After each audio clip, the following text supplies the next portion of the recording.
Ladies and gentlemen, welcome to Dharhar.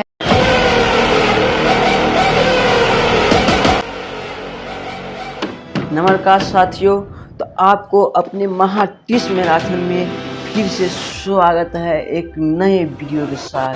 तो आज हम बात करेंगे कि क्या आप सच में दरोगा की तैयारी करना चाहते हैं?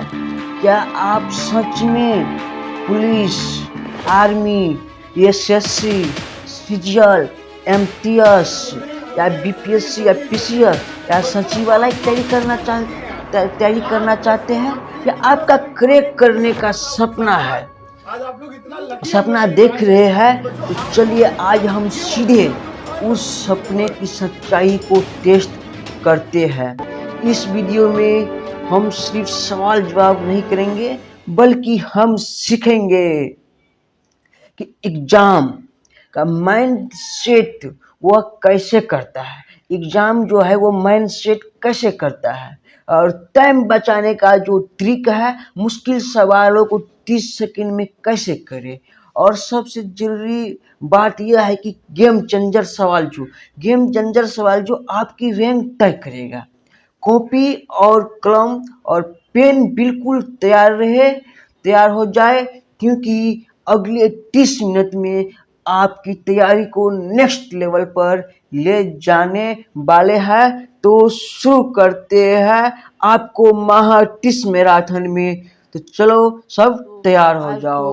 महा टिस मैराथन का पहला टेस्ट है, ठीक है दोस्तों, जिसमें आपको कुल 50 सवाल कराया जाएगा, यानी 50 सवाल कराया जाएगा, जिसमें से 35 होगा आपका जीके जीएस, 10 और 15 साइंस होगा। ठीक है दोस्तों, तो शुरू करते हैं। जिसमें आपसे पहला क्वेश्चन बोल रहा है, आपसे पहला क्वेश्चन क्या बोल रहा है दोस्तों, कि आवर्धन लेंस है। तो सबसे पहले दोस्तों, आवर्धन लेंस क्या है? एक सरल सूक्ष्मदर्शी लेंस है, ठीक है, जो कैसा होता है? काल्पनिक, सीधा और बड़ा होता है, ठीक है दोस्तों। और बात होता है कि यह कहाँ बनता है, तो फोकस और लेंस के बीच बनता है, ठीक है दोस्तों। और इसका फॉर्मूला क्या होता है? तो इसका फॉर्मूला होता है दोस्तों m बराबर 1 + t/f, जहाँ पर दोस्तों t क्या होता है? तो अस्पष्ट दृष्टि का न्यूनतम दूरी, यानी न्यूनतम दूरी कितना होता है दोस्तों? 25 सेंटीमीटर होता है, ठीक है दोस्तों। और f क्या है दोस्तों? f है लेंस की फोकस दूरी है, ठीक है। तो आपसे सवाल क्या पूछा है कि आवर्धन लेंस है, तो आवर्धन लेंस का बड़ी फोकस दूरी का अवतल लेंस? नहीं दोस्तों, यह तो नहीं होगा, क्योंकि ये उत्तल लेंस है छोटी फोकस दूरी का, ये नहीं होगा, यह गलत है। बी में बोल रहा है कम फोकस दूरी का अवतल लेंस तो होगा ही नहीं, ठीक है। और सी में बोल रहा है दोस्तों कि बड़ी फोकस दूरी का उत्तल लेंस, ये भी नहीं होगा, क्योंकि फोकस और लेंस के बीच में बनता है। तो आपका सही आंसर क्या होगा दोस्तों? तो छोटे फोकस दूरी का उत्तल लेंस होता है, ठीक है। अब हम नेक्स्ट क्वेश्चन की बात करते हैं। थोड़ा पेन को चलो, तो अब नेक्स्ट क्वेश्चन क्या बोल रहा है आपका नेक्स्ट क्वेश्चन बोल रहा है दोस्तों कि यदि चम्मच को विद्युत लेपन किया जाना हो, तो चम्मच, यहाँ बोल रहे कि अगर चम्मच पर हम चांदी का विद्युत लेपन किया जाए तो चम्मच पर क्या क्या हो सकता है।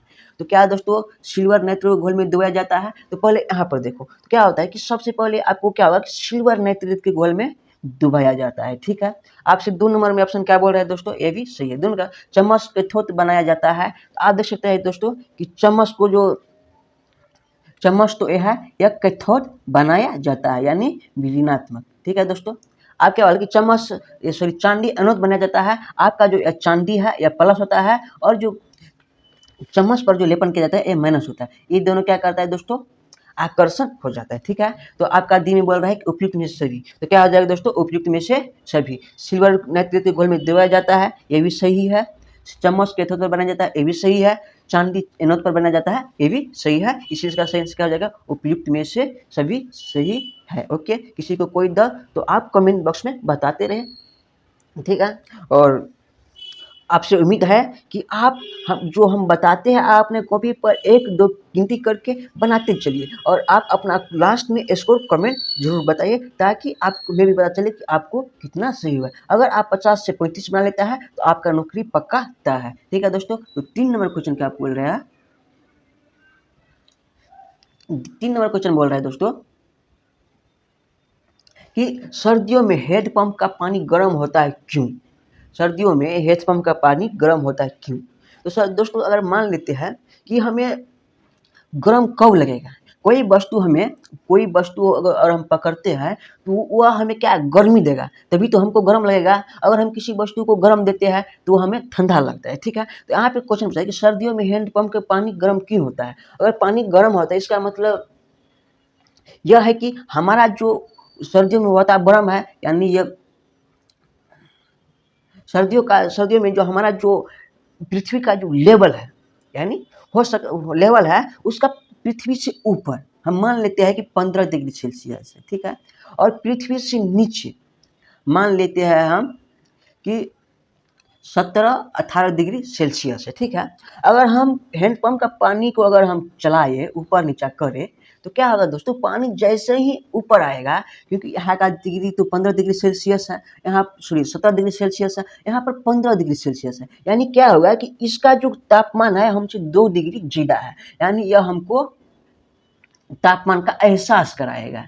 क्या करेगा, तापमान का एहसास कराएगा, इसलिए हमें गर्म लगता है। वही ठंडी में दोस्तों क्या होगा कि पृथ्वी का तापमान ऊपरी सतह का तापमान होगा 17 डिग्री और निचली सतह का होगा 15 डिग्री, यानी हम क्या करेंगे कि गर्मी के दिनों में जो पृथ्वी का जो तापमान होता है वो ठंडा रहता है, हमारा तापमान ज़्यादा रहता है, ठीक है। इसका कम रहता है और ज़्यादा रहता है, और ज़्यादा रहता है तो इसको हम क्या बोलते हैं, इसको क्या करते हैं दोस्तों, हम पानी को गर्मी देते हैं। पानी को गर्मी हम देते हैं तो पानी हमको ठंडा देते हैं, एक दूसरे का विपरीत है। तो आपका ऑप्शन क्या बोल रहा है दोस्तों, तो आपका ऑप्शन बोल रहा है कि हमारा शरीर ठंडा रहता है, या गलत बात है, हमारा शरीर ठंडा नहीं रहता है, ठीक है। दूसरा है कि ज़मीन के नीचे के तापमान, बोल रहे थे दोस्तों, ज़मीन के नीचे के तापमान और ज़मीन के ऊपर के तापमान से ज़्यादा होता है, यानी ज़मीन के नीचे के तापमान, ज़मीन के नीचे का तापमान और ज़मीन के ऊपर के तापमान, यानी ज़मीन के नीचे के तापमान क्या होता है दोस्तों, ज़मीन का जो नीचे का तापमान होता है वो ज़्यादा होता है और ज़मीन के ऊपर का तापमान कम होता है, इसलिए हमें क्या होता है दोस्तों, सर्दियों में पानी गर्म होता है। तो 3 का क्या हो जाएगा, बी नंबर, ठीक है। 4 नंबर क्वेश्चन क्या बोल रहा है, यह सब साइंस का ऐसा क्वेश्चन है दोस्तों जो एग्जामिनेशन जानबूझकर विद्यार्थियों को फंसाता है। 90% विद्यार्थी इसमें फंस जाते हैं और अपने आप को क्लियर नहीं कर पाते और गलती करके आ जाता है। तो हम इन सभी प्रश्नों को बिल्कुल जन्म कुंडली निकाल कर आपके सामने रख देते हैं ताकि आपको परेशान न करें, ठीक है। अगला क्वेश्चन क्या बोल रहा है, यदि किसी तार को खींचकर उसकी लंबाई 10% में कितना परसेंट बढ़ा दिया है, तो 10% बढ़ा देते हैं तो प्रतिरोध भी कितने प्रतिशत परिवर्तन होगा। तो सबसे पहले देखो दोस्तों, प्रतिरोध और लंबाई में समानुपाती का होता है, यानी आप अगर प्रतिरोध बढ़ाएंगे तो आपका लंबाई भी बढ़ेगा, ठीक है। और क्षेत्रफल और प्रतिरोध में व्युत्क्रमानुपाती का संबंध होता है, यानी आप क्षेत्रफल को बढ़ाइएगा तो एरिया घटेगा, अगर आप एरिया बढ़ाइएगा तो प्रतिरोध घटेगा, ऐसा संबंध होता है, ठीक है दोस्तों। आगे क्या बोलता है, और त्रिज्या के साथ क्या संबंध होता है, अगर आप प्रतिरोध को बढ़ाएंगा तो त्रिज्या r के पावर 4 से घटेगा, ठीक है दोस्तों। अगर आप त्रिज्या को बढ़ाएंगा तो प्रतिरोध क्या होगा दोस्तों, घटेगा, ठीक है। अगर आप इसी तरह से r का समानुपाती होता है। तो आपसे क्वेश्चन किस रिलेशन में पूछा है तो वह देखिए, आपसे क्वेश्चन पूछा है कि आपसे क्वेश्चन पूछा है लंबाई और प्रतिरोध से। तो लंबाई और प्रतिरोध में क्या होता है दोस्तों, तो समानुपाती होता है। अगर आपकी लंबाई 10% बढ़ रहा है तो प्रतिरोध भी कितना परसेंट बढ़ेगा दोस्तों, तो 10% बढ़ेगा। तो ठीक है, तो चलो देखते हैं। तो हम मान लेते हैं कि हमारा जो प्रतिरोध है वह 100% थे और तार को हम 10% बढ़ा दिए, कितना हो गया 110%। चूँकि लंबाई क्या होता है दोस्तों, स्क्वायर होता है, इसलिए हम स्क्वायर कर देते हैं, ठीक है। आपको अगला पेज पे दिखाते हैं। अगर स्क्वायर करते हैं, अगर 110 का स्क्वायर करेंगे तो क्या हो जाएगा 12,100 और 100 का स्क्वायर करेंगे तो 10,000। आपको चूँकि हमको प्रतिशत निकालना है कि कितना परसेंट वृद्धि हुआ है, तो वृद्धि बराबर क्या होगा कि विक्रय मूल्य माइनस क्रय मूल्य। वृद्धि बराबर क्या होता है कि लाभ बटे क्रय मूल्य गुणे 100। तो हमको लाभ कैसे पता चलेगा कि कोई वस्तु हम कितना में खरीदे हैं और कितना में बेचे हैं, और उन दोनों को माइनस करेंगे तो हमको लाभ पता चल जाएगा। तो जैसा कि हमने 1 से 10% वृद्धि की और 10% वृद्धि की और हमारा मूल्य 100% थे और 110% वृद्धि की, ठीक है। और इन तीनों को घटा दे तो हमको क्या लाभ नहीं निकल जाएगा। तो लाभ बराबर क्या फॉर्मूला होता है, परसेंट लाभ बराबर लाभ बटे क्रय मूल्य गुने 100 फॉर्मूला होता है। तो हमको लाभ इस तरह से निकाल लिए, ठीक है दोस्तों। तो कितना हो गया, 21% हो गया, ठीक है। तो अब आपसे क्या बोल रहा है, अब चलो आंसर में देखते हैं किस ऑप्शन में 21% है। तो किस में 21% है दोस्तों, तो डी नंबर में 21% है, ठीक है। डी नंबर में 21% है। अगर आपसे यही पूछता कि हम किसी वस्तु को 20% बढ़ा दें तो क्या हो जाता है दोस्तों, तो 44 होता, ठीक है। अगर बोलते कि 30% तो क्या होता 69। अगर बोलते 14% तो क्या होता 96। अगर बोलते 15% तो 25 होता है, ठीक है। तो आगे चलते हैं। तो आपको मज़ा आ रहा है, कमेंट में बताइए। एकदम तोड़ फाड़ कर देंगे आज के सवालों को, ठीक है दोस्तों। पूरा पूरा जन्म कुंतली निकाल के रख देंगे आपके हर सवालों को। तो अगला क्वेश्चन क्या बोल रहा है दोस्तों, देखिए अगला क्वेश्चन बहुत ही मस्त है। अगला क्वेश्चन आपसे क्या बोल रहा है कि एक चलती गाड़ी से एक पत्थर गिराया जाता है, जब एक अस्थिर व्यक्ति द्वारा देखा जाता है तो वह किस पथ पर गिरेगा। यानी आप, ठीक है, अगर आप किसी गाड़ी में बैठे हैं, ठीक है, और गाड़ी से पत्थर गिरा देंगे तो क्या होगा कि आपको परवलय पथ पर गिरता हुआ दिखेगा। और ट्रेन में बैठे व्यक्ति के लिए क्या होगा दोस्तों, वो भी परवलय पथ पे गिरते हुए दिखेगा। तो आपको अगर किसी वस्तु को गिराते हैं तो आपको कैसा देखने को मिलता है, इस तरह से देखने को मिलेगा कि धीरे धीरे यह नीचे गिर रहा है, यानी परवलय पथ पर आपको देखने को मिलेगा। क्या हो जाएगा 5 का सी आंसर, ठीक है। आगे देखते हैं।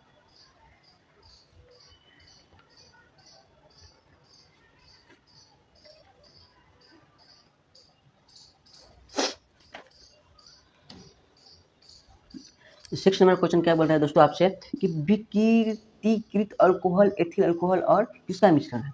तो विकृतीकृत अल्कोहल किस किस का मिश्रण है, आपसे यह पूछता है। तो विकृतीकृत किस किस का मिश्रण है, एक दिया है दोस्तों एथिल अल्कोहल, ठीक है। और बोलता है कि ये किसका मिश्रण है, तो पेट्रोल का अल्कोहल बनेगा नहीं भाई, मिट्टी का तेल नहीं, पानी। तो सिंपल सी बात है, पिरीटीन होगा। और पिरीटीन को क्या बोलता है, मेथनॉइल या एसीटोन या CuSO4 कॉपर सल्फ्यूरिक अम्ल। तो आपसे विकृतीकृत अल्कोहल किस किस का मिश्रण दोस्तों, तो इथिल अल्कोहल और मेथनॉइल या एसीटोन या कॉपर सल्फेट का मिश्रण है, ऐसा आपको याद रखना है, ठीक है।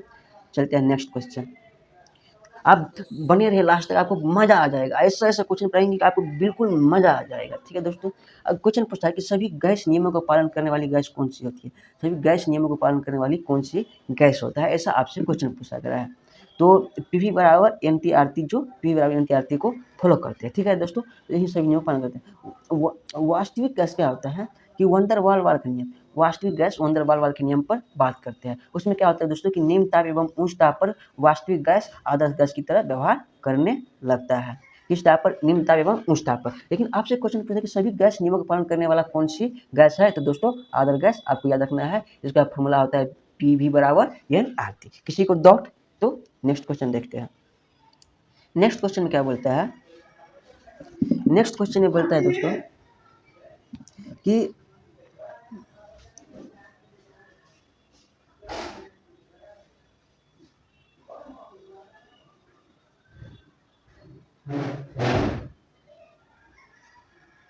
नेक्स्ट क्वेश्चन क्या बोलता है कि नेक्स्ट क्वेश्चन क्या बोलता है दोस्तों कि रेडियो धर्मी पदार्थ है किसके उत्सर्जन के दौरान अपरिवर्तित रहता है, किसके दौरान अपरिवर्तित रहता है, ऐसा आपसे क्वेश्चन पूछा है, ठीक है दोस्तों। तो किसके दौरान अपरिवर्तित रहता है, ऐसा आपसे क्वेश्चन पूछता है। तो आपका पहला ऑप्शन है अल्फा किरण, बीटा किरण, गामा किरण, उपयुक्त में से सभी। देखो ये आपका फ्लो चार्ट होता है, ठीक है दोस्तों, ये आपका फ्लो चार्ट होता है। अगर आप अल्फा किरण को देखेगा तो क्या होता है कि यह द्रव्यमान के साथ -4 होता है और विद्युत के साथ और यानी परमाणु संख्या के साथ -2 होता है। अगर आप बीटा किरण को देखेंगे तो यह द्रव्यमान के साथ प्लस में होता है और परमाणु संख्या के साथ +1 में होता है, ठीक है। तो अपरिवर्तित कौन नहीं होता है दोस्तों, तो गामा किरण अपरिवर्तित नहीं होती है। यह किसके अनुसार दोस्तों, तो शोटी-फोजन ग्रुप यानी डिस्प्लेसमेंट लॉ यानी वर्ग विस्थापन नियम के अनुसार। वो किसके अनुसार दोस्तों, तो वर्ग विस्थापन नियम के अनुसार। वर्ग विस्थापन नियम के अनुसार क्या होता है दोस्तों, तो गामा किरण अपनी बढ़ती रहता है। ठीक है, आगे देखते हैं। अगला क्वेश्चन क्या पूछा है दोस्तों, ये आपसे न्यूमेरिकल की तरह क्वेश्चन पूछा गया है। अगला क्वेश्चन आपसे क्या पूछा है कि CA3PO4 में फास्फोरस का प्रतिशत क्या है। तो आपको सबसे पहले फास्फोरस किसे कहते हैं यह जानना होगा। तो फास्फोरस इसमें कौन है दोस्तों, पी का आपसे प्रतिशत पूछा है, यानी पी का प्रतिशत पूछा है। ठीक है, फास्फोरस का। तो आप देखिए, तो प्रतिशत निकालने के लिए पहले तो सबका मान निकालना पड़ेगा।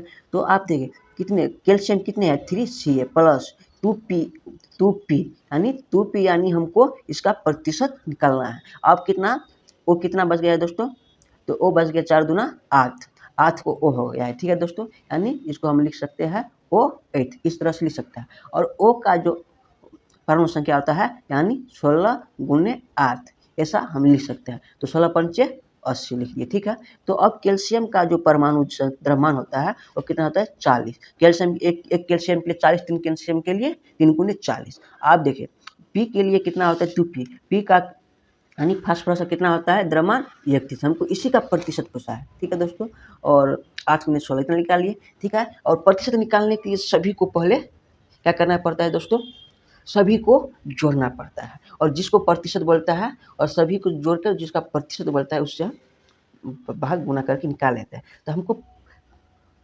प्रतिशत पूछा है फास्फोरस का। तो फास्फोरस का कितना निकला है दोस्तों, 2 गुने 31 यानी 62 निकला है। तो हम जिसका भी निकालना होता है उसको हम ऊपर में लिख देता है, और जो टोटल मान होता है उसको नीचा में गुने 100 से भाग दे देते हैं, यानी गुना कर देता है, तो हमको परसेंट निकल जाता है। जिसका मान पूछा है उसको ऊपर में, और जो पूरा दिया है उसको बता में, और कितना परसेंट है तो 100% है। ये कितना परसेंट का मान है दोस्तों, तो 100% का मान है, इसलिए हम 100 से गुना कर देते हैं। तो इस तरह से काट खुद कर हमको 20% आ जाएगा। ठीक है दोस्तों, 0 से 0 कैंसिल, 31 दूना 62 और 10 दूना 20%। ठीक है, तो आपका आंसर क्या आ जाएगा 9 का ए नंबर।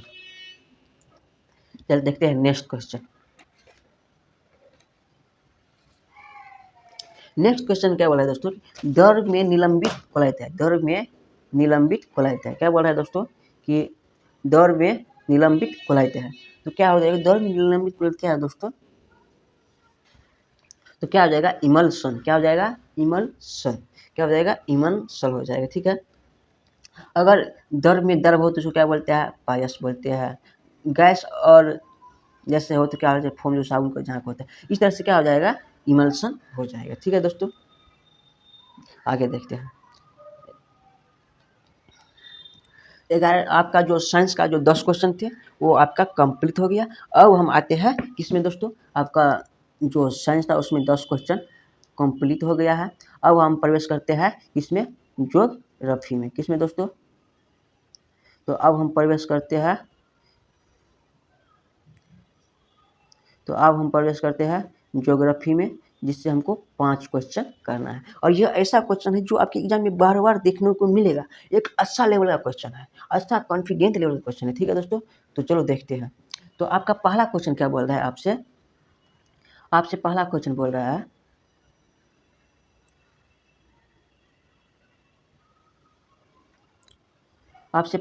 बोल रहा है कि निम्नलिखित देशांतर और अक्षांशों की रेखाओं पर विचार कीजिए। पहला आपके क्या है प्रमुख, आपका पहला क्या है प्रमुख याम्योतर, दूसरा क्या है दोस्तों, दूसरा है कर्क रेखा, तीसरा है विषुवत रेखा। बोल रहे हैं कि इन तीनों पर विचार कीजिए, इन तीनों पर विचार कीजिए। ठीक है, तो विचार करने के लिए क्या बोला है दोस्तों, तो क्या हुआ है कि उपयुक्त में से कौन सी रेखा बृहद वृत्त है, बृहद वृत्त है। तो बृहद वृत्त का बात बोला है तो हमको सबसे पहले बृहद वृत्त के बारे में जानना सबसे जरूरी है। तो चलो जानते हैं बृहद वृत्त किसे कहते हैं। तो बृहद वृत्त किसे कहता है कि आपका जो यह है इसको क्या बोलते हैं दोस्तों, अक्षांश बोलते हैं, इसको देशांतर बोलते हैं। ठीक है, तो अक्षांश को क्या बोलते हैं, तो बृहद को ही क्या बोलते हैं दोस्तों, अक्षांश बोलते हैं। बृहद को ही अक्षांश बोलते हैं, भूमध्य रेखा बोलते हैं, विषुवत रेखा बोलते हैं। किसको, बृहद को ही क्या बोलते हैं अक्षांश बोलते हैं, भूमध्य रेखा बोलते हैं, विषुवत रेखा बोलता है।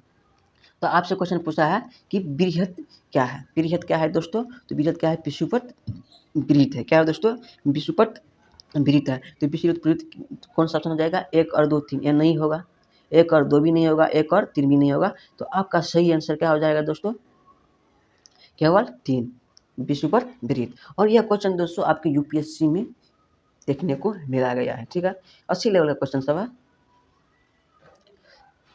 12 नंबर क्वेश्चन क्या बोल रहा है कि उत्तरी गोलार्ध में उत्तर अयनांत के समय निम्नलिखित में से किस अक्षांश पर सूर्य की किरणों का कोण न्यूनतम होगा? तो सूर्य का कोण किरण का न्यूनतम कोण कब होगा दोस्तों? तो यह आपका होता है अक्षांश, यह होता है कर्क रेखा। जब आपका जो सूर्य यहाँ रहता है तो सबसे न्यूनतम कहाँ होता है दोस्तों? तो कर्क रेखा पर। कर्क रेखा का मान कितना होता है दोस्तों? 23.5 डिग्री नॉर्थ, ठीक है दोस्तों। क्या हो जाएगा?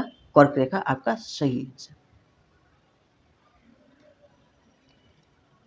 आपसे अगला क्वेश्चन क्या बोल रहा है कि भूप्रति घात सबसे ऊंची शिखर महेंद्रगिरी निम्नलिखित में किस राज्य में स्थित है? यह जो महेंद्रगिरी है यह किस राज्य में स्थित है? तो दोस्तों किस राज्य में स्थित है? तो यह ओडिशा में स्थित है, ठीक है, ओडिशा में स्थित है, ठीक है। आगे देखते हैं। और महेंद्रगिरी की लंबाई कितना है दोस्तों? तो 1501 मीटर है, 1501 मीटर यानी 1.5 किलोमीटर है, ठीक है। जो पूर्वी घाटी की सबसे ऊंची शिखर है। आपसे अगला क्वेश्चन क्या बोल रहा है कि 16 के रूप में यहाँ दक्षिण भारत के शीतोष्ण कटिबंधीय वन निम्नलिखित में से किन पहाड़ियों पर पाई जाते हैं? यह जो शीतोष्ण वन है किस पहाड़ियों पर पाया जाता है? सोना वन, ठीक है दोस्तों। तो आप सबसे पहले शीतोष्ण कटिबंधीय वन किसे कहते हैं? जिसकी लंबाई पहाड़ पर 1500 मीटर से ऊपर हो, जिसकी लंबाई पहाड़ पर 1500 मीटर से क्या हो दोस्तों? ऊपर हो, उसे शीतोष्ण कटिबंधीय वन कहते हैं, ठीक है दोस्तों। तो आपसे पूछा है किन पहाड़ियों पर पाई जाते हैं, यानी 16 के रूप में किस 16 वन किस पहाड़ियों पर पाए जाते हैं भारत के दक्षिण भारत के शीतोष्णकटिबंधीय वन में, ठीक है दोस्तों।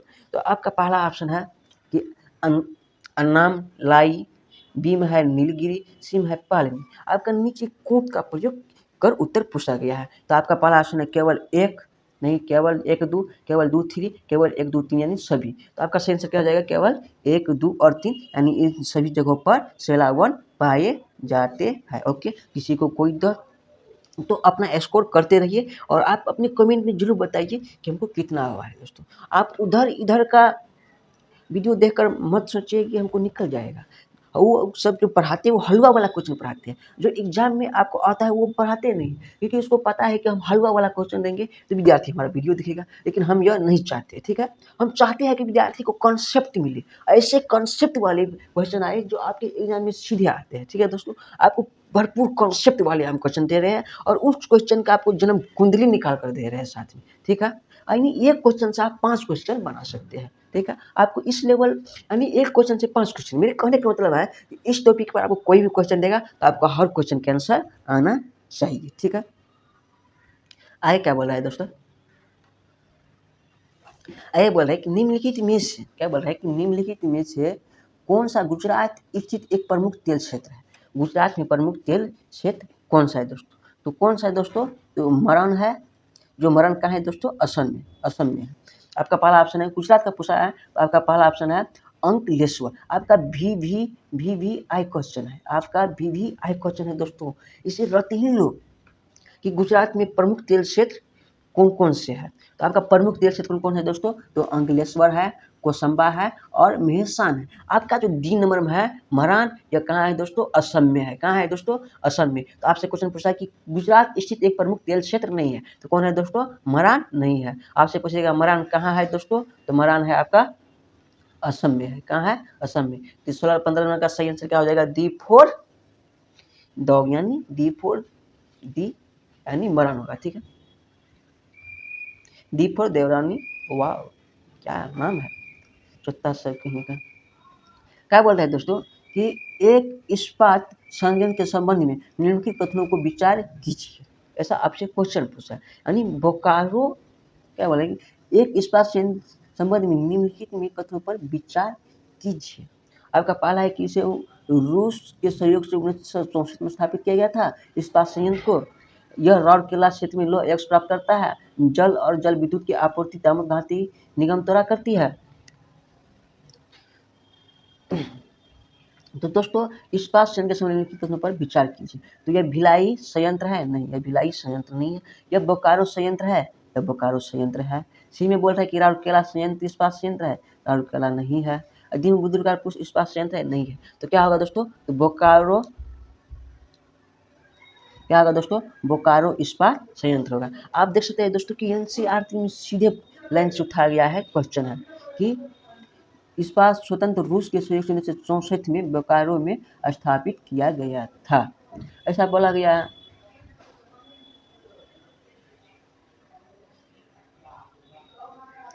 ऐसा बोला गया है ना कि इस्पात रूस के सहयोग से 1964 में बोकारो में स्थापित किया गया था। आपसे सीधा क्वेश्चन पूछ दिया कि बोकारो संयंत्र से, एनसीईआरटी किताब से बोकारो संयंत्र में क्या है, तो इसे रूस के सहयोग से 1964 में स्थापित किया गया था। आप दिन कि यह राउरकेला क्षेत्र में लौह अयस्क प्राप्त करता है, देख सकते हैं दोस्तों, यह राउरकेला के क्षेत्र में लौह अयस्क उत्पाद प्राप्त करता है। ठीक है दोस्तों, आपसे यह जल और विद्युत की आपूर्ति मतलब घाटी निगम द्वारा करते हैं, यह करते हैं, देख सकते हैं। तो आपसे सीधा क्वेश्चन एनसीईआरटी की लाइन से उठा दिया गया कि एक इस्पात संयंत्र संपर्क में स्थित पर विचार कीजिए।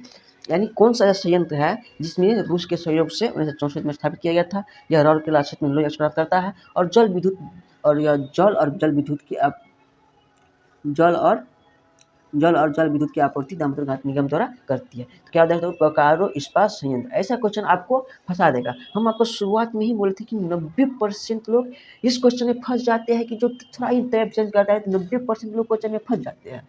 हम उसी क्वेश्चन का कुंडली निकाल कर आपके सामने रख देगा। जो आपसे हम वादा किया है उस वादा से मुकरते नहीं है मेरे दोस्त, तो आप मेरे वीडियो को लास्ट तक देखें। आपका ऐसा कोई क्वेश्चन नहीं होगा जो आपको बिना कंसेप्ट का हम बताएंगे। ठीक है, आगे देखते हैं। अगला क्वेश्चन बोल रहा है कि केवलादेव राष्ट्रीय उद्यान किस वर्ष यूनेस्को विश्व धरोहर स्थल घोषित किया गया? केवलादेव जो राष्ट्रीय उद्यान है, केवलादेव जो राष्ट्रीय उद्यान है किस वर्ष यूनेस्को विश्व धरोहर घोषित की गई थी? तो 1985 में। किस वर्ष दोस्तों? 1985 में घोषित की गई थी। तो आपका क्वेश्चन हम बोले कि कुंडली निकाल कर रखेंगे और कुछ उनका, तो कुंडली निकाल कर रखेंगे। तो आपका पहला ऑप्शन यह कहाँ पाया जाता है, तो कहाँ पर पाया जाता है, तो भरतपुर राजस्थान में। केवलादेव राष्ट्रीय उद्यान कहाँ पाता है? भरतपुर राजस्थान में। अब ऐसा भी क्वेश्चन पूछ सकता है केवलादेव राष्ट्रीय उद्यान कहाँ पाया जाता है, तो भरतपुर राजस्थान में। किस वर्ष इसको द्वारा विश्व धरोहर स्थल घोषित कर दिया गया है, तो 1985 के द्वारा। किस वर्ष तो घोषित कर दिया गया है दोस्तों, तो 1985 के ईस्वी समय में। आपसे ऐसा भी क्वेश्चन पूछ सकता है कि केवला राष्ट्रीय उद्यान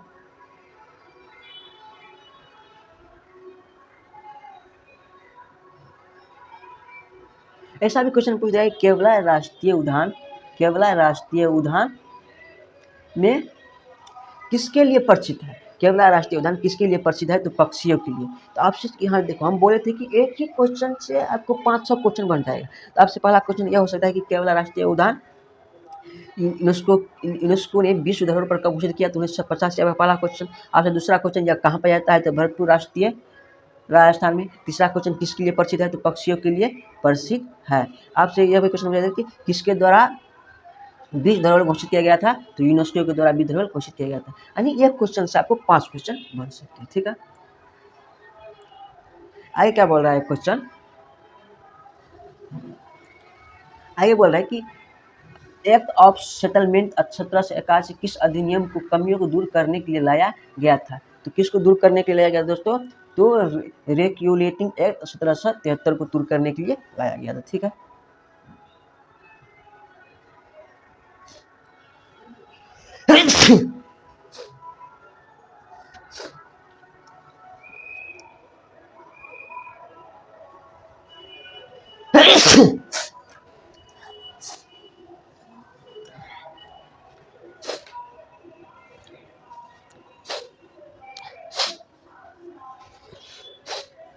अगला क्वेश्चन क्या बोल रहा है, अगला क्वेश्चन आपसे क्या बोल रहा है कि निम्नलिखित में से कौन सा भारतीय संविधान में उल्लेखित मौलिक अधिकार नहीं है?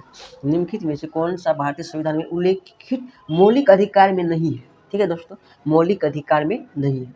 तो सबसे पहले बताते हैं कि मौलिक अधिकार दोस्तों आपको भाग 3 में है। भाग 3 में कहाँ तक, 12 से लेकर 35 तक है। यह आपका मौलिक अधिकार, ठीक है, तो जिसमें 14 से लेकर 18 समानता का अधिकार है, 19 से लेकर 22 स्वतंत्रता का अधिकार है, 23 से 24 शोषण का अधिकार है, धार्मिक स्वतंत्रता 25 से 28 है, शिक्षा का अधिकार दोस्तों आपको 29 है और संपत्ति का अधिकार 31 है दोस्तों, जिससे अभी वर्तमान में क्या हो रहा है, जिससे अभी वर्तमान में संपत्ति के अधिकार को मौलिक अधिकार से निकाल दिया गया है। ठीक है, मौलिक अधिकार से निकाल दिया गया। एक 7वां है दोस्तों उपचार, जो संविधान का 32 है। ठीक है, तो आपसे क्वेश्चन पूछा गया है दोस्तों कि निम्नलिखित में से कौन सा भारतीय संविधान में उल्लिखित मौलिक अधिकार नहीं है। तो मताधिकार का अधिकार है, समानता का भी अधिकार आपका मौलिक अधिकार है, धार्मिक स्वतंत्रता का भी अधिकार है, और धार्मिक स्वतंत्रता का भी अधिकार है, स्वतंत्रता का भी अधिकार है। लेकिन आपका जो यह मतदान का अधिकार है दोस्तों, आप देख सकते हैं आपका मतदान का अधिकार कहीं पर भी नहीं है, किसी भी अनुच्छेद में आपको मतदान का अधिकार देखने को नहीं मिल रहा है। तो आपका जो मतदान का अधिकार है तो कैसा अधिकार है दोस्तों, यह एक राजनीतिक अधिकार है। कैसा अधिकार है दोस्तों, राजनीतिक अधिकार है। ठीक है, आगे देखते हैं आगे क्या बोल रहा है दोस्तों कि संविधान निम्नलिखित अनुच्छेद में कौन एक उपबंधित करता है कि मत बराबर होने की दशा में लोकसभा के अध्यक्ष मत निर्णय होगा और उसका प्रयोग करेगा। तो किस अनुच्छेद में दोस्तों यह निर्णय लिया जाएगा कि अगर सभी का मत बराबर हो जाए, यानी भारत में बीजेपी भी है और कांग्रेस भी है, इन दोनों का मत अगर आपस में इक्वल हो जाए, बराबर हो जाए, तो इस स्थिति में राष्ट्रपति जो लोकसभा का जो अध्यक्ष होता है वो किस अनुच्छेद के तहत निर्णय लेगा। तो किस अनुच्छेद के तहत दोस्तों, तो अनुच्छेद 100 के तहत यह निर्णय लेगा कि हम किसको अब जीतने का मौका देंगे, किसे बहुमत प्राप्त करने का मौका देंगे, किसे बहुमत 50% प्राप्त करने का अधिकार देंगे। तो यह किसको देगा, किस अनुच्छेद के तहत देता है दोस्तों, अनुच्छेद 100 के तहत राष्ट्र अध्यक्ष यह अधिकार देता है। किसी भी पार्टी को यह अधिकार दे सकता है कि आप बहुमत सिद्ध कीजिए 50%। ठीक है दोस्तों, किसी भी पार्टी को। आपसे क्वेश्चन पूछा है दोस्तों कि देखिए आपका माइंड रीजनिंग वाला क्वेश्चन पूछ दिया दोस्तों, आपकी रीजनिंग लेवल का क्वेश्चन पूछ दिया है दोस्तों। क्या बोल रहा है कि मान लीजिए थोड़ा पेन को पतला कर लेते हैं।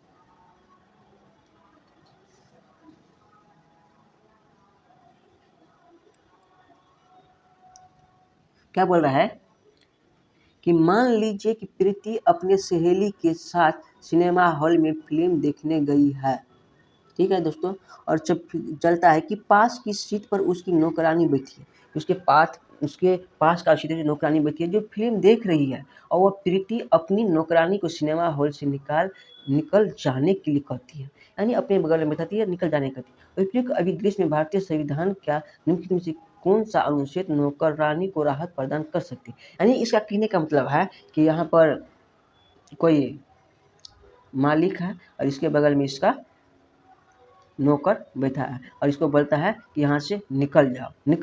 तो बोल रहा है कि कौन सा संविधान इसको राहत प्रदान करेगा। कोई होता है घमंडी मालिक होता है, अपने नौकर को अपनी बगल तक भी नहीं बैठते देता, तो वैसा ही यह कि झोपड़ी चुड़ैल एक मालिक बन गया है और इसको बोलते हैं कि निकल जाओ।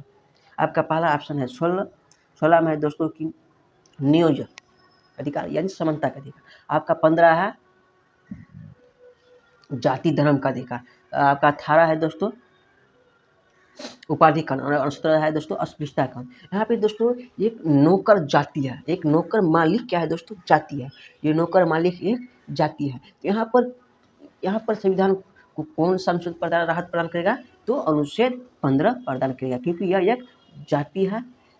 क्योंकि मालिक नौकर एक तरह से क्या हुआ, जाति हुआ ना, ये जाति है, इसलिए अनुच्छेद 15 इसको राहत प्रदान करेगा। क्योंकि अनुच्छेद 15 कहता है कि किसी भी व्यक्ति को प्रतिष्ठा और गरिमा पर ठेस नहीं पहुंचाना चाहिए, और अपने नौकर को जो बोलता है बास में बैठा कर कि तुम निकल जाओ, जिसकी गरिमा और प्रतिष्ठा पर ठेस पहुंचा रही है, तो इसमें क्या हो रहा है, तो जाति का उल्लंघन हो रहा है, यानी अपने जाति यानी अपने मालिक होने का गर्व कर रहा है, यानी जो इसकी घटिया सोच है। तो क्या हो जाएगा, अनुच्छेद 15 समझ में आ रहा है। चलिए आगे देखते हैं। 15 नंबर क्वेश्चन क्या बोल रहा है दोस्तों कि राष्ट्रपति और उपराष्ट्रपति चुनाव में मुख्य अंतर क्या है। राष्ट्रपति और उपराष्ट्रपति चुनाव में मुख्य अंतर क्या है, ऐसा आपसे कुछ होता है। राष्ट्रपति चुनाव एक निर्वाचन मंडल द्वारा किया जाता है, जबकि राष्ट्रपति की चुनाव केवल संसद के सदस्यों द्वारा किया जाता है। ये बिल्कुल सही है। राष्ट्रपति का चुनाव निर्वाचन मंडल की तरह किया जाता है, जिसमें लोकसभा, राज्यसभा और विधानसभा तीनों भाग लेते हैं। यह क्या है दोस्तों, सही है, 1 नंबर का। बी में क्या बोल रहा है कि राष्ट्रपति का चुनाव सीधे जनता द्वारा होता है, तो जनता द्वारा नहीं होता है, अप्रत्यक्ष रूप से होता है, ठीक है। 3 नंबर में क्या बोलता है कि राष्ट्रपति और उपराष्ट्रपति दोनों चुनाव संविधान के अनुच्छेद 324 के तहत होता है। यह बिल्कुल सही है। तो क्या हो जाएगा दोस्तों, आपका सही आंसर केवल 1 और 3 होगा, 2 नंबर आंसर नहीं होगा, ठीक है। तो बढ़ते हैं हम नेक्स्ट क्वेश्चन में, ठीक है। धुआंधार उड़ा देंगे आपके एग्जाम में, पढ़ो कहीं से टेस्ट लगाओ यहीं से, आपको नौकरी फिक्स है, ठीक है दोस्तों। भारत के संविधान में कौन सा अनुच्छेद उच्च न्यायालय की रीत को जारी करता है, यानी हमारे संविधान का कौन सा अनुच्छेद रीत जारी करता है तो दोस्तों उच्च न्यायालय में तो अनुच्छेद 226। अगर आपसे पूछता है कि सर्वोच्च न्यायालय में दोस्तों तो यह आर्टिकल 32 के तहत रीत जारी करता है। तो कितने प्रकार का रीत जारी करता है दोस्तों, तो 5 प्रकार का रीत जारी करता है। तो क्या हो जाएगा 23 का बी फॉर बड़की भौजी, ठीक है दोस्तों। 24 नंबर क्वेश्चन क्या बोल रहा है कि किस शासक ने भारत में अंग्रेज ईस्ट इंडिया कंपनी की पहली निर्णायक सैन्य सफलता की चिन्हित किया था, तो प्लासीक युद्ध, आपका पहला ऑप्शन है प्लासीक युद्ध 1757 और बक्सर युद्ध 1764। और तो देखिए तो शाह आलम का किसका बोला कि किस युद्ध में भारत में अंग्रेजी ईस्ट इंडिया कंपनी की पहली निर्णय, तो भारत में ईस्ट इंडिया कंपनी की स्थापना कब हुई थी तो बक्सर के समय 1764 में। तो याद रखना कि ईस्ट इंडिया कंपनी की स्थापना कब हुआ था दोस्तों, तो 1764 ईस्वी में। किस युद्ध के समय, तो बक्सर युद्ध के समय। उस समय राजा कौन थे दोस्तों, तो शाह आलम द्वितीय, सिराजुद्दौला और मीर कासिम थे, ठीक है दोस्तों। यह सब उस समय का राजा था। तो क्या आ जाएगा आंसर, बक्सर युद्ध, ठीक है। आगे देखते हैं।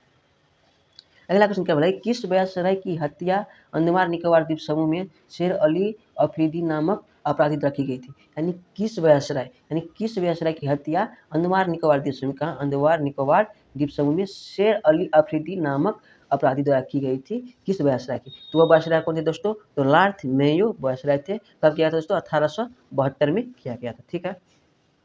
नेक्स्ट क्वेश्चन देखते हैं। नेक्स्ट क्वेश्चन क्या बोल रहा है दोस्तों, VVI क्वेश्चन। ऐसा ही क्वेश्चन आपसे हाई लेवल क्वेश्चन पूछा जाता है अगर आप CGL BPSC UPSC एग्जाम दीजिएगा, ठीक है दोस्तों। तो आपसे क्या बोल रहा है कि सूची 1 और सूची 2 को सुमेलित कीजिए कि सूची नीचे दिए गए खुद का प्रयोग सही उत्तर का चयन कीजिए, ठीक है दोस्तों।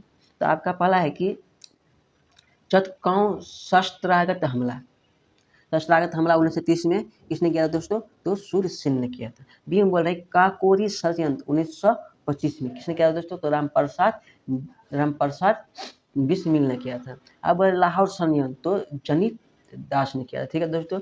और कतर पार्टी की स्थापना 1913 में लालू हरदयाल ने किया था, ठीक है। सबका ईस्वी भी याद रखना 1930, 1925, 1915, 1913, ठीक है। तो आपको सुमेलित मिलाना है, तो सुमेलित मिलाना है तो किस तरह मिलाना है, तो चलो देखते हैं। तो 1 नंबर क्या होगा दोस्तों, 1 का 3, 2 का 4, 3 का 2 और 4 का 1। तो चलो देखते हैं। 1 का 3 किसी में, इसमें 1 का 3 नहीं है, इसमें 1 का 3 है दोस्तों, बी का भी 4 है और सी का 1 है, तो सी का 2 होना चाहिए, ए भी नहीं होगा, ठीक है दोस्तों। इसमें देखते हैं सी का यानी 1 का 3 है, ए भी सही है, बी का 4 ए भी सही है, सी का 2 ए भी सही है, डी का 1। तो आपका आंसर क्या हो जाएगा, C4 चाचा विधायक है, ठीक है। नेक्स्ट क्वेश्चन देखते हैं। नेक्स्ट क्वेश्चन क्या बोल रहा है दोस्तों कि मुस्लिम लीग किस अधिवेशन में मुस्लिम लीग द्वारा प्रथम निर्वाचन मंडल की मांग की गई थी, जिसे 1909 में मार्ले मिंटो सुधार अधिनियम में मान लिया गया था। तो 1908 के अमृत अधिवेशन, ठीक है दोस्तों। मुस्लिम लीग किस अधिवेशन में मुस्लिम लीग द्वारा प्रथम निर्वाचन मंडल की मांग की गई थी, 1909 में दोस्तों की गई थी मुस्लिम लीग की मांग। और किस अधिवेशन में, 1909 के अमृत अधिवेशन में की गई थी। तो भारत में हिंदू और मुस्लिम का विभाजन कब हो गया था दोस्तों, तो 1909 में ही हो गया था, ठीक है दोस्तों। यानी आज़ादी के ठीक 37-38 साल पहले ही मुस्लिम हिंदू अलग हो गया था। अगला क्वेश्चन क्या बोल रहा है कि दोस्तों कि 1857 के विद्रोह के राजनीतिक कारणों में सर्वाधिक महत्वपूर्ण कारण लॉर्ड डलहौजी हड़प नीति मानी जाती है। डलहौजी की इस हड़प नीति का मुख्य शाब्दिक अर्थ क्या है, तो इसका शाब्दिक अर्थ है दोस्तों, यदि कोई राजा निसंतान मर जाता है, यानी कोई राजा निसंतान मर जाता है तो उसकी रियासत कंपनी को अधिकार में लिया जाएगा। यानी किसी भी राजा का जो कोई भी राजा होगा उसका अपना बेटा नहीं होगा, और राजा जो मर जाएगा तो उसका जो अधिकार होगा वो कंपनी के अधिकार में चला जाएगा। यानी देशी राजाओं का गोद लेने का अधिकार समाप्त कर दिया। यानी जो देशी राजा था उसका गोद किसी को जो गोद ले लेते थे कि ये अब राजा बनेगा, यह अधिकार समाप्त कर दिया था। अगर आपको बेटा नहीं है तो आप किसी को गोद नहीं ले सकते हैं। यह अधिकार कंपनी डायरेक्ट ले लेते थे। किसी भी राजा का मृत्यु हो जाती है, उसको संतान नहीं थे तो अपने अधिकार में ला लेते थे। ठीक है, तो क्या हो जाएगा, बी फॉर बड़की भोज। अगला क्वेश्चन क्या बोल रहा है कि बाबर ने अपनी आत्मकथा दुजुक ए बाबरी जो तुर्की भाषा में लिखी गई थी, विजयनगर साम्राज्य किस शासक को भारत में सर्वाधिक शक्तिशाली शासक बनाया था दोस्तों? तो ये तुर्की जो बाबर ने लिखा था, किसने? रहीम।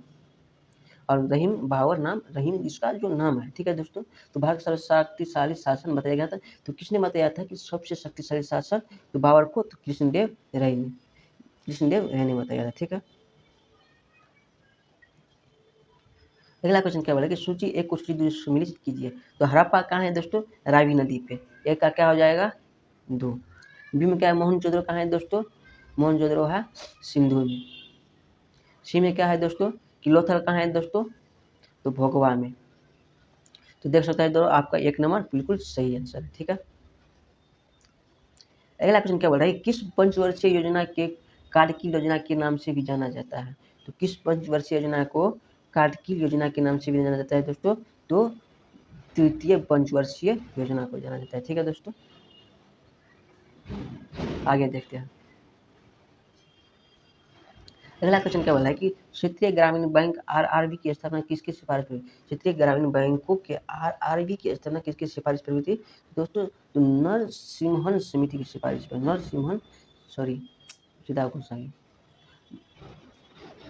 नरसिम्हन समिति की सिफारिश पर स्थापना हुई थी। नरसिम्हन समिति की सिफारिश पे स्थापना हुई थी, जिसमें 50% सेंट्रल गवर्नर, 35% बैंक और 15% अर्जित, इन सब को मिलाकर इस बैंक आरबी की स्थापना की गई थी। तो कब की गई थी दोस्तों? 1935 में किया गया था। ठीक है, अगला क्वेश्चन है कि एनपीए को कम करने के लिए किस अधिनियम को पास किया गया था? एनपीए को कम करने के लिए किस अधिनियम को पास किया गया था दोस्तों? एक बुक था जिसका नाम था एनपीए, यानी पब्लिक 4% और लॉ 12%, यानी 90.99%। यानी पीएमएलए अधिनियम, किस अधिनियम दोस्तों? तो पीएमएलए अधिनियम जो ईडी के लिए थे। ठीक है दोस्तों, अगला क्वेश्चन पड़ा कि एनपीए को कम करने के लिए किस अधिनियम को पास किया गया था? तो सारेसी अधिनियम। तो किसका? ए नंबर आपका आंसर हो जाएगा। ठीक है, मुद्रास्फीति नियंत्रण करने के लिए केंद्रीय बैंक किस उपकरण का उपयोग करता है? केंद्रीय बैंक किस उपकरण का उपयोग करता है दोस्तों? तो मौद्रिक नीति का उपयोग करता है। मुद्रास्फीति नियंत्रित करने के लिए केंद्रीय बैंक किस उपकरण का उपयोग करता है? तो मौद्रिक नीति का उपयोग करता है, यानी लोन का। ठीक है, नेक्स्ट क्वेश्चन भारत के मूल क्षेत्रों में गौर सेक्टर के उद्योग में शामिल नहीं है। भारत के मूल क्षेत्रों में गौर सेक्टर में शामिल नहीं है। तो दोस्तों, भारत के मूल क्षेत्र में गौर सेक्टर में किसको? 8 सेक्टर को शामिल किया। किसको किया था? तो केरोसिन ऑयल का, पेट्रोलियम का, गैस का, कोयला का, विद्युत का, सीमेंट का, उर्वरक का और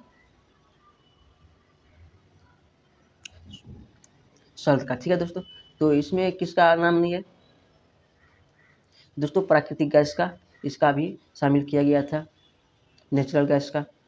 कोयला को भी देख सकते हैं दोस्तों शामिल किया गया है, सीमेंट को भी शामिल किया गया था नीचे, सीमेंट को भी शामिल किया, और चीनी को शामिल नहीं किया गया है। तो क्या हो जाएगा? D number. भारत के मूल क्षेत्र में किस उद्योग में शामिल नहीं किया गया था? भारत के मूल क्षेत्र के उद्योग में शामिल किसे नहीं किया गया था? जो चीनी को शामिल नहीं किया गया था। 35 का डी नंबर आपका बिल्कुल सही आंसर हो जाएगा। ठीक है, आपका नेक्स्ट क्वेश्चन क्या बोल रहा है? आपका 36 नंबर क्या क्वेश्चन बोलता है कि नव डार्विनवाद, क्या बोला दोस्तों? कि नव डार्विनवाद के अनुसार कौन सा कारक जैव विकास के लिए जिम्मेदार है? कौन सा कारक जैव विकास के लिए जिम्मेदार है? तो कौन है दोस्तों? तो उत्परिवर्तन और प्राकृतिक चयन। कौन है दोस्तों? उत्परिवर्तन और प्राकृतिक चयन। इसको बोलते हैं उत्परिवर्तन को म्यूटेशन। क्या हो जाएगा? तो म्यूटेशन। तो नव डार्विनवाद के अनुसार कौन सा कार्य जैव विकास के लिए जिम्मेदार है? तो म्यूटेशन और प्राकृतिक चयन। 36 का डी नंबर आंसर। ठीक है। अब अगला क्वेश्चन क्या बोल रहा है कि सूची 1 में दिए गए विकल्पों को मिलाइए सूची 2 में। ऐसा आपसे क्वेश्चन पूछा गया है। ठीक है दोस्तों। अगर पाला कोशिकाओं में ट्रैफिक पुलिस, कोशिकाओं का जो ट्रैफिक पुलिस है उसे किसे कहा जाता है दोस्तों? गोल्जी बॉडी की कोशिका का ट्रैफिक पुलिस कहा जाता है। बी बोल रहे कोशिका के आर्थ किसे कहा जाता है दोस्तों? तो लाइसोसोम कहा जाता है। सी बोल रहा है कि प्रोटीन संश्लेषण क्या होता है दोस्तों? तो राइबोसोम में होता है। और वायरस का प्रोटीन क्या है दोस्तों? तो कैप्टिक है। ठीक है दोस्तों। तो ऐसा आपसे पूछा गया है। तो चलो देखते हैं आपका सही आंसर क्या होगा। 1 का 4 में किस में है? 1 में है। बी का 3 भी है। 1 का 4 है। बी का 3 है। सी का 1 भी है और डी का 2 भी है। तो आपका सही आंसर क्या हो जाएगा? ए नंबर। ठीक है। 38 नंबर क्वेश्चन क्या बोलता है कि भोजन एक सतह नली से होकर गुजरता है जिसे आहार नली कहते हैं। इस नली को विभिन्न भागों में विभाजित किया जा सकता है। विभिन्न भागों में विभाजित किया जा सकता है। छोटी आंत, बड़ी आंत, इन भागों में विभाजित कहते हैं। तो भोजन को गुजरने का कालानुंत कार्मिक शरीर के उपयुक्त भागों में व्यवस्थित करे। तो सबसे पहले किस में जाएगा भोजन दोस्तों? तो मुंह कुहा में जाएगा। सबसे पहले मुंह कुहा में जाएगा। मुंह कुहा में जाने के बाद ग्रासनी में जाएगा। ग्रासनी में जाने के बाद दोस्तों आपका आमाशय में जाएगा। आमाशय में जाने के बाद दोस्तों आपको सोती आंत में जाएगा। सोती आंत में जाने के बाद दोस्तों आपको बड़ी आंत में जाएगा। बड़ी आंत में जाने के बाद दोस्तों आपको मलाशय में जाएगा। मलाशय में जाने के बाद दोस्तों आपको गुदा के द्वारा बाहर निकल जाएगा।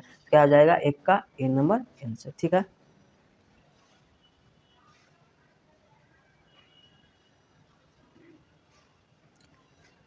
आपसे अगला नंबर क्वेश्चन क्या बोल रहा है कि 39 नंबर क्वेश्चन कि निषेचन वह प्रक्रिया है, निषेचन वह प्रक्रिया है जिसके द्वारा नर युग्मक शुक्राणु को मादा के अंडाणु के साथ मिलकर युग्मन यानी जाइगोट का, किसका? जाइगोट, जिसे अंग्रेजी में क्या बोलते हैं दोस्तों? जाइगोट। जाइगोट बनाता है जो अंततः एक जीव में विकसित होता है। अंततः जाइगोट किसमें दोस्तों? एक जीव के रूप में विकसित होता है। इस संदर्भ में मानव के अंडों का निषेचन आमतौर पर कहाँ होता है? यानी नर युग्मक और मादा, यह है मान लेते हैं यह नर युग्मक, यह है मादा युग्मक, इन दोनों का निषेचन मिलन कहाँ होता है? तो कहाँ होता है दोस्तों? यह है आपका फ्लोपियन ट्यूब। कहाँ दोस्तों? फ्लोपियन ट्यूब में होता है। और यहाँ पर होता है इसका अंडाणु होता है। और इस तरफ से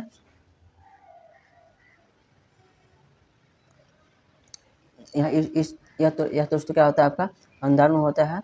और यहाँ इस ओर से हमारा जो क्या होता है? स्पर्म होता है। यह दोनों आकर यहाँ पर मिलता है। और यहाँ पर जो मिलता है इसी को क्या बोलता है दोस्तों? इसी को फ्लोपियन ट्यूब कहा जाता है। तो क्या आ जाएगा 39 का सी आंसर। ठीक है।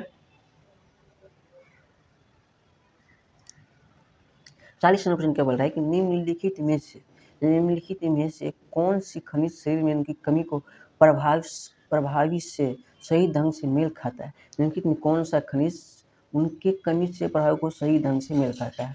तो अगर आपका आयरन का कमी होता है क्या आप अवरोध विकसित होगा? नहीं। अगर आपको फ्लोरीन का कमी होगा, दांतों में कमजोरी होगा। अगर आप सोडियम का कमी होता है तो आपको तबीयत रक्तचाप में कमी होगा। अगर आपको पोटेशियम कमी होगा तो एनीमिया होगा? नहीं। तो आपका 1 और 2 क्या है दोस्तों? गलत है। 1 और 2 गलत है। केवल क्या क्या है? 2, 4, 5, 2, 4, 3। दोस्तों देखते हैं कि 2, 4, 3 किस में है? 2, 4, 3, 2, 2, 5, 2, 4, 3, 2, 4, 3, 2, 4, 3, 2, 4, 3, 2, 4, 3, 2, 4, 3 किस में है दोस्तों? तो बी में है। तो आपका आंसर क्या हो जाएगा? B answer. ठीक है। 41 में क्या बोल रहा है कि संयुक्त विशेष बल अभ्यास, संयुक्त विशेष बल अभ्यास खंचर द्वीप का संबंध किस देशों से है? तो भारत और किर्गिस्तान से है। ठीक है दोस्तों। नेक्स्ट क्वेश्चन देखते हैं। नेक्स्ट में क्या बोल रहा है कि कबड्डी विश्व कप 2025 पुरुष और महिला दोनों खिताबों पर किस देश का कब्जा किया है? कबड्डी का जो विश्व कप 2025 में हुआ था, पुरुष और महिला दोनों की खिताबों पर किस देश का कब्जा किया गया था? तो भारत का कब्जा किया गया था। किसका? तो भारत का कब्जा किया गया था। ठीक है। महिला और पुरुष दोनों पर। नेक्स्ट क्वेश्चन क्या बोल रहा है कि नेक्स्ट क्वेश्चन क्या बोल रहा है कि स्वयं का उपग्रह लॉन्च करने की घोषणा करने वाला देश पहला राष्ट्र कौन है। यानी स्वयं का उपग्रह, अपना खुद उपग्रह उपग्रह लॉन्च करने की घोषणा करने वाला देश का पहला राष्ट्र कौन है। यानी हम कौन सा ऐसा राज्य है जो अपना उपग्रह लॉन्च किया कौन सा राज्य है जो अपना उपग्रह लॉन्च किया, तो असम। किसने दोस्तों अपना उपग्रह किसने लॉन्च किया है, तो असम ने लॉन्च किया है। ठीक है, 44 में क्या बोल रहा है कि रामसर कन्वेंशन 1971 के तहत किन 2 भारतीय शहरों को मान्यता प्राप्त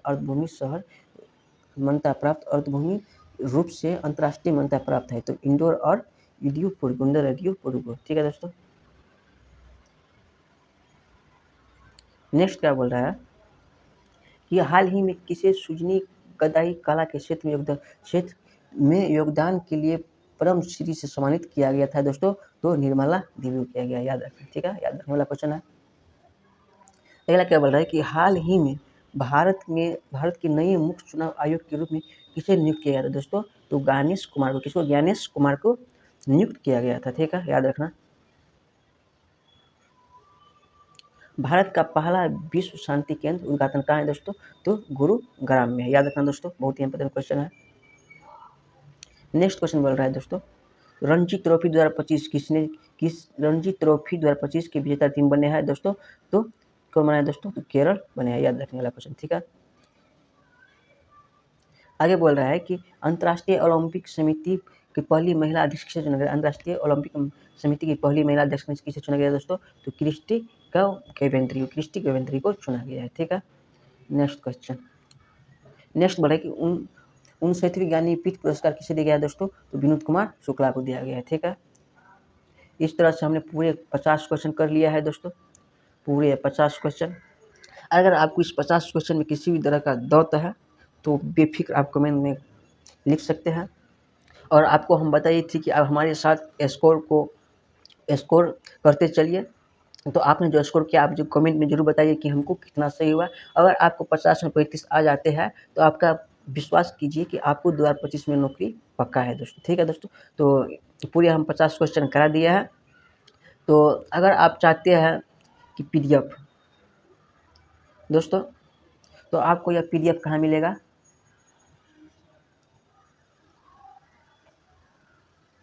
यह PDF आपको दोस्तों डिस्क्रिप्शन में आपको हम अपनी हमारा व्हाट्सअप ग्रुप का लिंक दे दिया है, वहाँ पर से आप इसे डाउनलोड कर सकते हैं। हमारे व्हाट्सएप ग्रुप में जुड़ने के लिए डिस्क्रिप्शन में आपको लिंक दिया गया है, आप वहाँ से जाकर जुड़ सकते हैं। ठीक है, और आप हंसते रहिए, मुस्कुराते रहिए, खेलते रहिए और आगे बढ़ते रहिए। और जाते जाते आप सबके लिए एक शायरी है, बोले तो आप सबके लिए एक शायरी सुना दे, तो सुना दीजिए sir.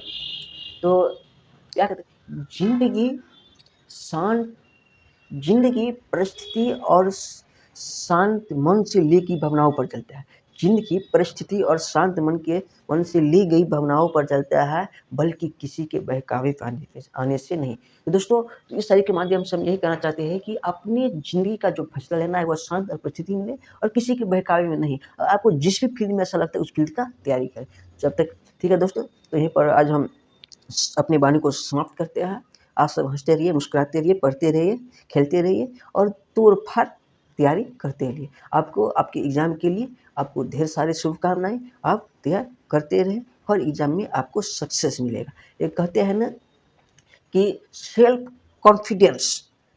Confidence first step to success, यानी अपने आप पे कॉन्फिडेंट रखिए जरूर। ठीक है, thank you so much. Okay, बहुत बार मिलते हैं हम नेक्स्ट वीडियो में महा-टिस मैराथन के सेकेंड वीडियो में। ठीक है दोस्तों, तो आप इस महा-टिस मैराथन का जो खान सर का जो टेस्ट सीरीज है आप पूरे